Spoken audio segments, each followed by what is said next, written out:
नमस्कार दोस्तों, मेरा नाम है भालचंद्र। ब्रह्मांड सिद्धाश्रम में आप सभी का स्वागत है।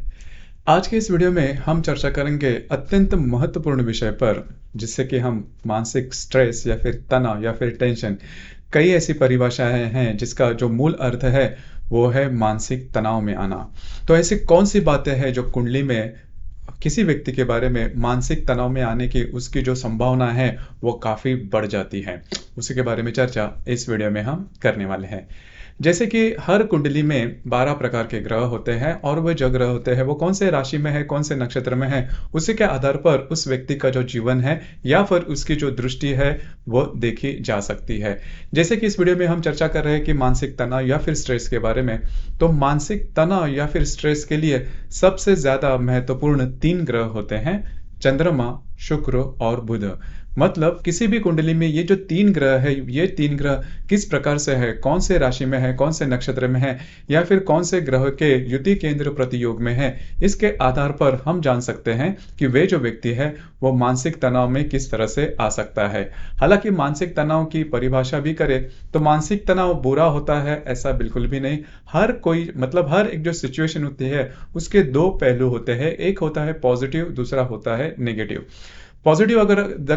अगर आप पॉजिटिव अगर प्रेशर में रहते हो, मतलब अगर आपका जो मानसिक तनाव है तो वो पॉजिटिव प्रेशर में आता है, तो फिर आप उसके संदर्भ में कुछ अच्छी बातें कर सकते हो। मतलब कोई भी व्यक्ति अगर उसका अपमान होता है तो नॉर्मली कई जो व्यक्ति होते हैं वो अपमान का जो आधार होता है उसका उससे पॉजिटिव ले लेता है कि मैं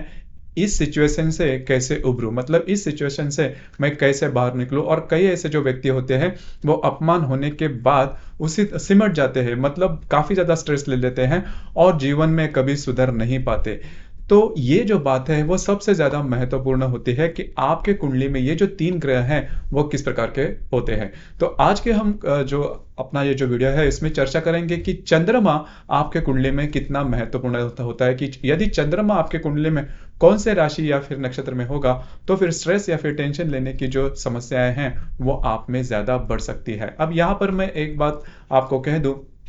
कि जो भी राशियां हैं, मतलब मेष राशि से लेकर मीन राशि तक की जो भी 12 राशियां हैं, इन सभी 12 राशियों में इनका इसमें हाथ ज्यादा नहीं होता, क्योंकि कोई भी राशि पूर्णतः पॉजिटिव या फिर पूर्णतः नेगेटिव नहीं है। मतलब कई बार हम कहते हैं कि मेष राशि, सिंह राशि, वृश्चिक राशि, ऐसी जो राशियां, ऐसे जो व्यक्ति होते हैं वो थोड़ा सा इनमें गुस्सा थोड़ा ज्यादा होता है या फिर जल्दी से स्ट्रेस ले लेते हैं, लेकिन वो जो स्ट्रेस होता है वो भी फिर भी पॉजिटिव होता है। लेकिन इसमें सबसे महत्वपूर्ण जो बात होती है वो नक्षत्र की, कि नक्षत्र आपका कौन सा है, मतलब आपका आपका जो चंद्रमा है वो कौन से नक्षत्र में है। जैसे कि यदि कृतिका नक्षत्र में है, आश्लेषा नक्षत्र में है, मघा नक्षत्र में है, उसी प्रकार यदि ज्येष्ठा नक्षत्र में है, धनिष्ठा विशाखा नक्षत्र में है, मूल नक्षत्र में है, इस प्रकार के जो नक्षत्र है, इस नक्षत्र में यदि चंद्रमा है तो ऐसे जो व्यक्ति होते हैं वो मूलतः उनकी जो भावनाएं होती है वो तीव्रतम होती है, लेकिन काम करने की उनकी जो क्षमता होती है वो भी काफी अच्छी देखी जाती है। मतलब ऐसे जो व्यक्ति होते हैं वो कभी किसी से डरते नहीं, अपने बलबूते पर आगे बढ़ते हैं, सिंगल हैंडेडली वो अपने जो भी काम है वो हैंडल कर सकते हैं। देखिए यहां तक तो बात ठीक है, लेकिन यदि चंद्रमा किसी मतलब इसी नक्षत्र में है और यदि चंद्रमा किसी अन्य ग्रह के योग में होगा, जैसे कि यदि चंद्रमा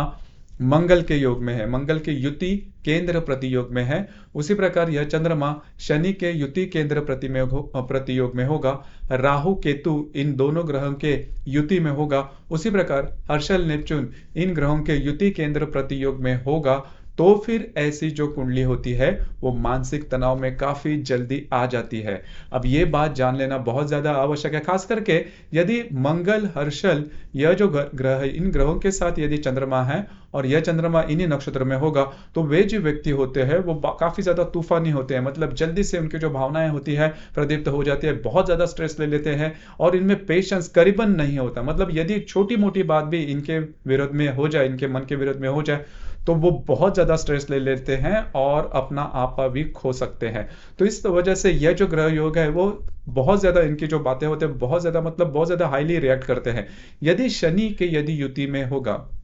शनि, राहु, केतु, खास करके शनि और राहु की युति में यदि चंद्रमा है इन्हीं नक्षत्रों में, तो फिर ऐसे जो व्यक्ति होते हैं वो खुद को अंडर एस्टिमेट करते हैं। मतलब जो भी बातें हैं, मैं कम नसीब हूँ, या फिर मेरे में यह बात नहीं है, या फिर जो भी मतलब नेगेटिव जो बातें होती है, नेगेटिव जो स्ट्रेस होता है वो इनको ज़्यादा दिया जाता है, या फिर ये ले भी लेते हैं, तो ये बात होती है। उसी प्रकार यह जो चंद्रमा है, यह चंद्रमा किसी अन्य ग्रह के साथ भी, मतलब ये जो ग्रह मैंने गिनवाए उनके साथ भी यदि केंद्र या फिर प्रतियोग में होगा, तो भी ऐसे जो व्यक्ति होते हैं वो मानसिक रूप से बहुत ज्यादा कमजोर होते हैं। मतलब वो जो सिचुएशन के जो पॉजिटिवनेस होता है वो इनमें देखा नहीं जाता। मूलतः देखा जाए इनकी जो सोच होती है वो काफी अलग होती है। तो आपने देखा होगा कि एक ही सिचुएशन में कई जो लोग होते हैं वो अलग अलग तरीके से रिएक्ट होते हैं। तो उनकी जो दृष्टि होती है वो नॉर्मली चंद्र, बुध और शुक्र, इस पर डिपेंड करता है कि वो जो व्यक्ति है वो किस प्रकार से जो परिस्थितियां है, उनका जो प्रेशर है वो ले सकते हैं।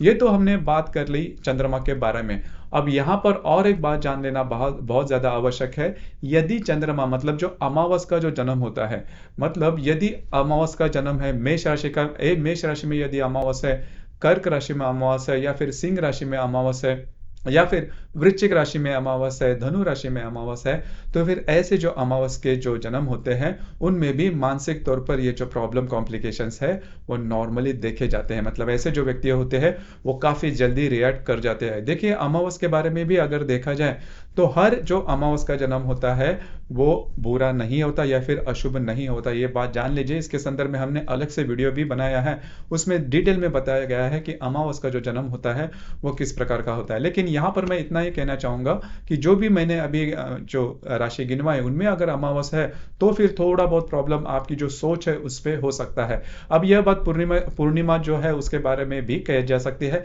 लेकिन मोटे तौर पर अगर देखा जाए तो अमावस के जो जन्म होते हैं उसके बारे में ये जो बातें होती है वो ज्यादा हाईलाइट होती है। तो सबसे पहले आपको ये जान लेना बहुत ज्यादा आवश्यक है कि मानसिक जो भी स्ट्रेस या फिर टेंशन होता है उसके लिए सबसे महत्वपूर्ण जो 3 ग्रह होते हैं उसके उसमें जो चंद्रमा है उसके बारे में हमने चर्चा कर ली। इसके बाद के जो एपिसोड होंगे उसमें हम बुध और शुक्र के बारे में भी चर्चा करेंगे। बुध और शुक्र के बारे में जो बात है वो थोड़े से अलग होती है,